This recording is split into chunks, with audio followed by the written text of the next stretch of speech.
Hey there, I'm DrDeb. Welcome again. This is situation 15 of our marriage situations playlist, and we're going to be talking about Tom because Tom is still stuck in depression. And the question is, how the heck can I, the therapist, the big smart therapist, right, help him? But how can you help him if he's your relative or you? So there's an answer to that. It's not like you have a mood disorder, you have a mental problem. No. You have a perfectly normal reaction to situations that happened in your life, and you simply need to call upon the resources that you really do have within you in order to do better. Okay, so let's look a little bit into Tom's past and how this happened to him.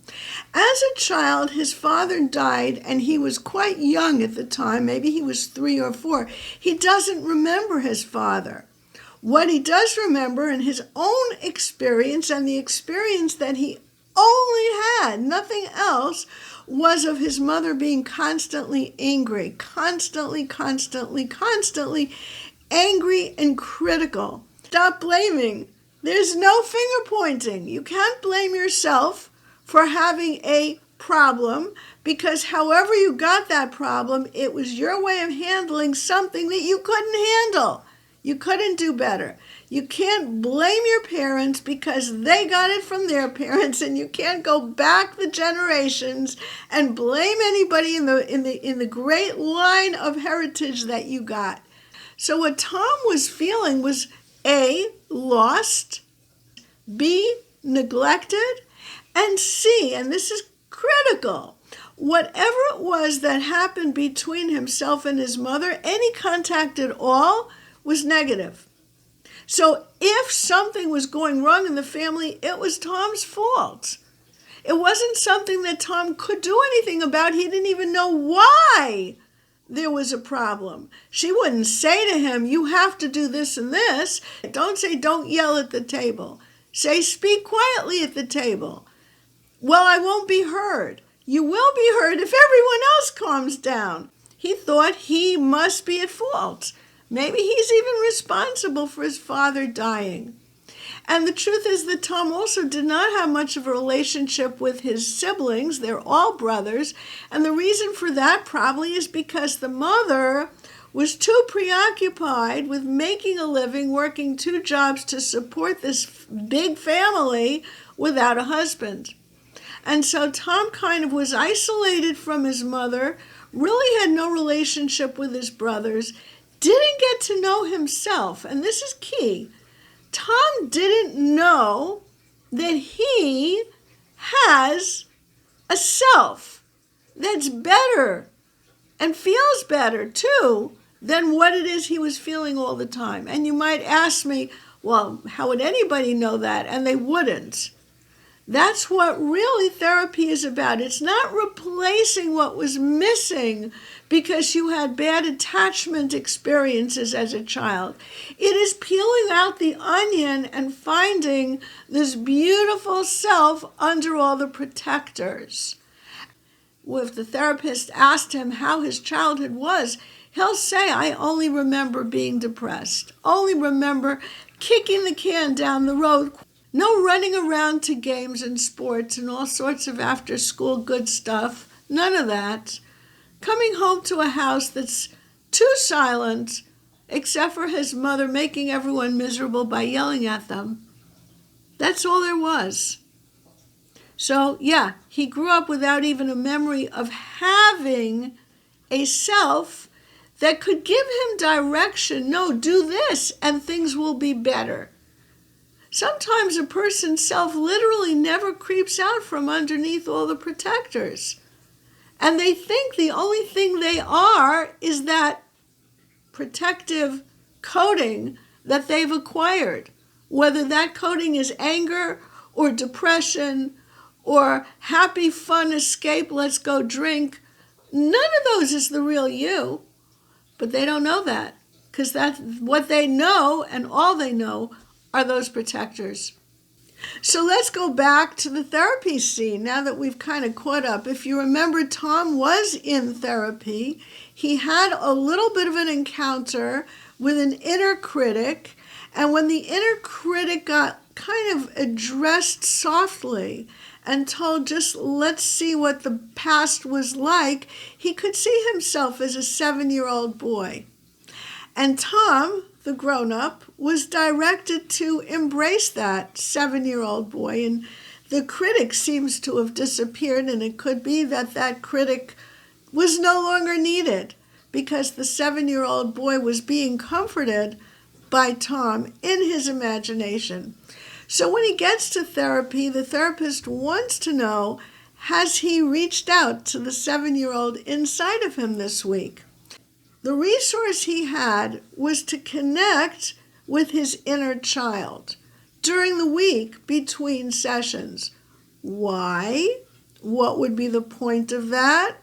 Well, you see, this is the story. If you are depressed and you realize the depression may be coming from a scared little person inside of you, then if you, the grown-up, can separate yourself just a little bit from feeling so blended with that sad little person, you'll see a bigger perspective. That little boy represents the scared part of who he was as a child, but his self, with the quality of confidence and reassurance and perspective, can help that little boy.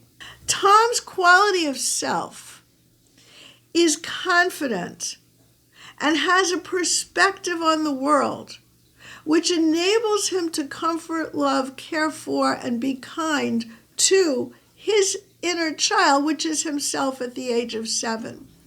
So the exercise that the therapist gives a person is to connect to your inner child. And if that feels weird, okay, don't call it your inner child. Just say the hurt part of you, the sad part of you, but keep a little distance from it. Remember, that's not all of you. The you that you are was born with smarts, wisdom, intuition, perspective, care, kindliness, empathy, open-heartedness.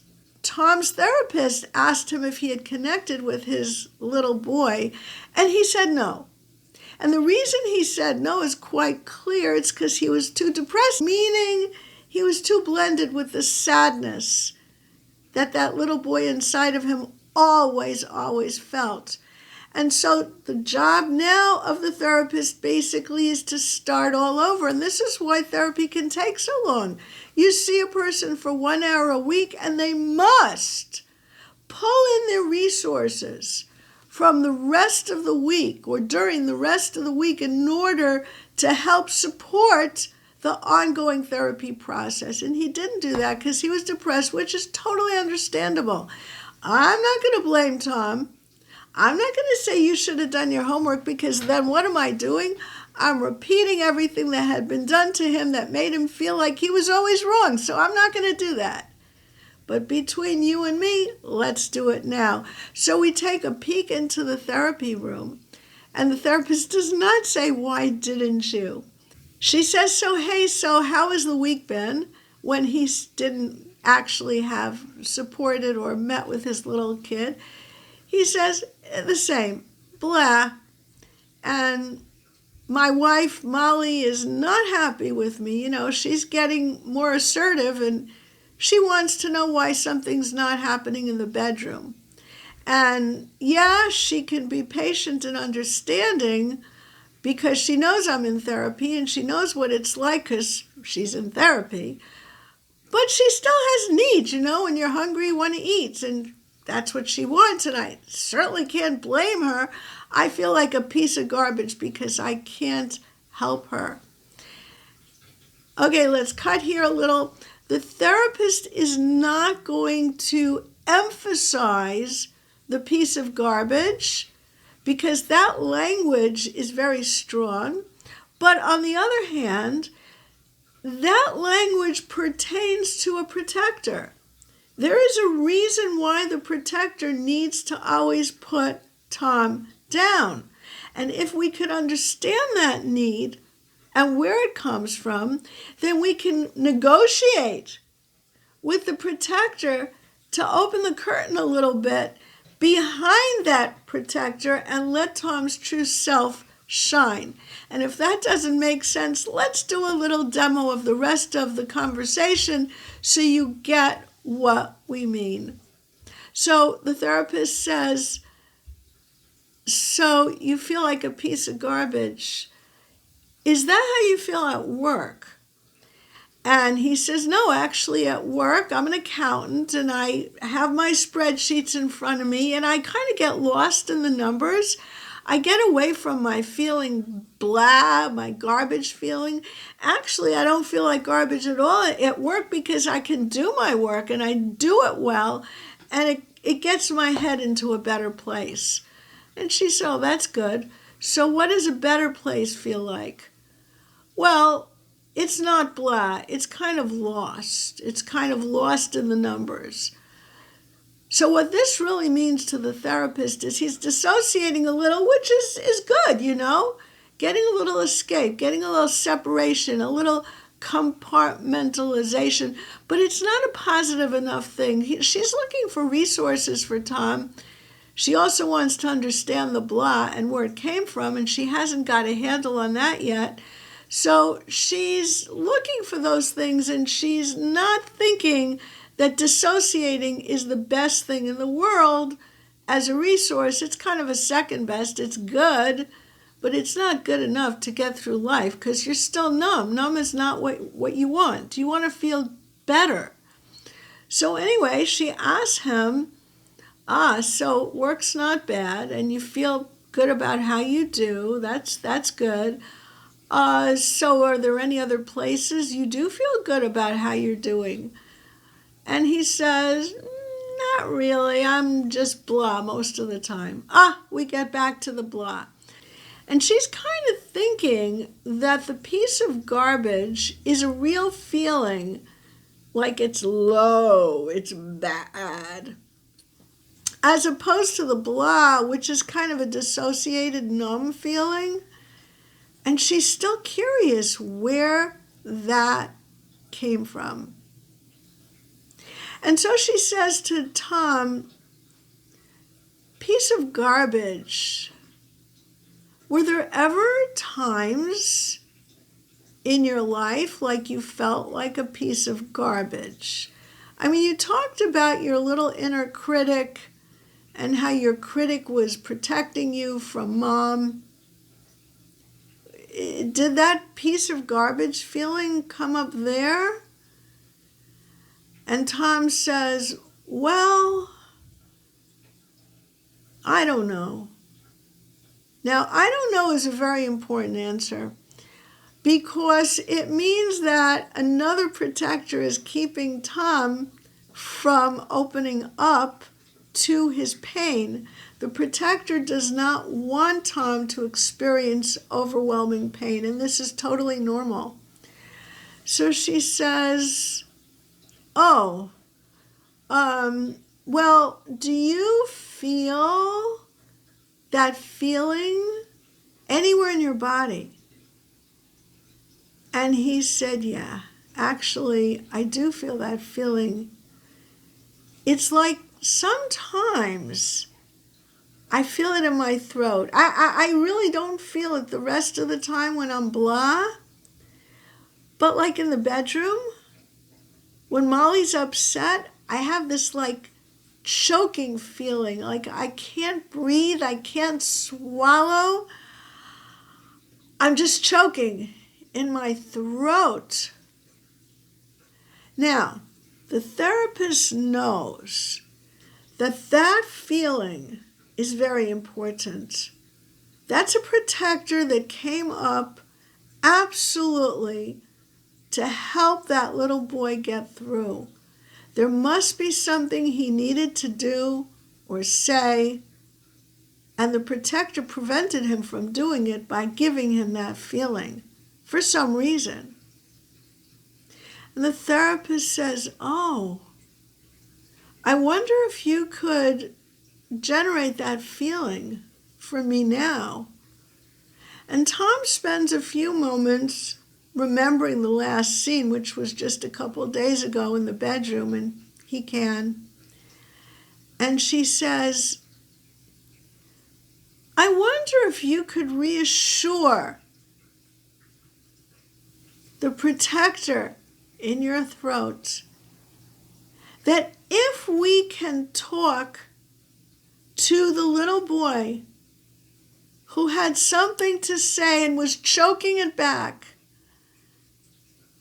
that you'll be okay. And maybe you could tell your little boy, go easy on me, don't overwhelm me. And maybe that will help your protector and let it go so that your protector feels more safe, that you won't fall apart. And he will let go that choking feeling. And so Tom spends a few minutes thinking about the fact that, yeah, there is a part of him that's doing this. It's not all of him, because he does have a little boy. And he remembered that little boy. And he wants the little boy to experience his feelings so that he, Tom, can connect with him. Because that little boy represents the childhood version of his innocent, sweet, good self before he had all those protectors. And so he does tell his protector that he wants to connect with that little boy and that he'll be okay. And as Tom closes his eyes, he starts crying. It appears that he doesn't stop. From the therapist's point of view, this is good. This is not bad. We have feelings, guys. We have feelings, and we are entitled to be able to express them. And there is nothing unmanly. That is the most ridiculous, stupid thing in the world. There is nothing unmanly about a man or a boy crying.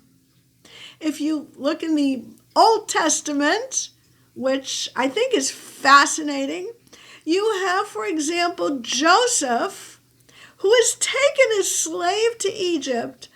I can't count how many times Joseph cries in that story. And so the therapist is not concerned about Tom's tears. And the other piece is that Tom has asked, at the therapist's suggestion, that part of him that is allowing him to cry. He's asked him if it'll be okay if he does contact that younger part of him and the feelings that younger part of him has. And he has gone further and told that younger part of him not to overwhelm him. We just want him to express normal feelings. And most people are covered up with their parts. And finally he says, my mother never let me talk, but even more important, she never let me cry. As sad as I was, as unhappy and lonely as I was, she threatened me. You cry, I'll give you something to cry about. And so we have a moment here that is not made for Hollywood. It's real. This is what takes place in therapy rooms. Do people always cry? No. But they remember with their feelings, not to the degree of re-traumatizing them, from the distance of self, talking to a part, they remember the feelings that shut them down first, or made them angry first, or made them escape first, whatever it was that their coping strategies needed for them.